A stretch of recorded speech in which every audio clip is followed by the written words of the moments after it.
নিয়ে এত কিছু জানি না। তুমি যে করে হোক একটা ভালো চাকরি ম্যানেজ করবা, আর সেটা ভালো স্যালারির হতে হবে। আর আমার বাসা থেকেও বিয়ের প্রেশার। দেখো আমি তো মাত্র ইন্টারে পড়ি, আমি কিভাবে জব ম্যানেজ করবো এখন? আর তোমার বাবা মা তো এডুকেটেড, তোমার জন্য এতটুকু বয়সে বিয়ে কিভাবে ঠিক করে? আর ধরো আমি তোমাকে বিয়ে করলাম, এসব ধরাধরের কিছু নাই। তুমি যদি আমাকে বিয়ে করো, খাও বাকি তুমি কত টাকা ইনকাম করো?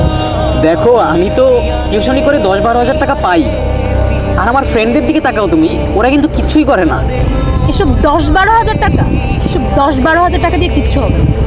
আর আমার বাবা মা যার সাথে বিয়ে ঠিক করছে সে 1 লাখ টাকার উপরে স্যালারি। তার স্যালারি তো বেশি হবেই, তার এজটা দেখো তুমি। আর আমার এজটা কত? আমি মাত্র ইন্টারে পড়ি, আমার তো বয়সটা এত হয়নি এখনো। সে বয়স টয়স কেউ দেখে না রকি, তুমি কত টাকা ইনকাম করো সেইটা বলো।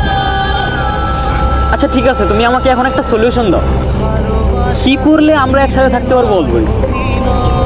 তুমি যদি একটা চাকরি ম্যানেজ করতে পারো অ্যাটলিস্ট 40 থেকে 50 হাজার টাকার, তাহলে হয়তো আমরা একসাথে থাকতে পারবো। আর না হলে? না হলে নাই। আর আমি তো জানি তুমি আমার ব্যাপারে কতটা সিরিয়াস। আমার তো একটা ক্যারিয়ার আছে, লাইফে চাওয়া পাওয়া আছে, এগুলো তো তুমি বুঝবা না। কিন্তু আমি তো তোমাকে ভালোবাসি। সব ভালোবাসা দিয়ে কিচ্ছু হয় না।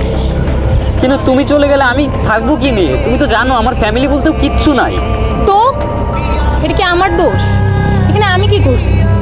শোনো, তোমার এত চেষ্টা মেষ্টা কিচ্ছু করতে হবে না।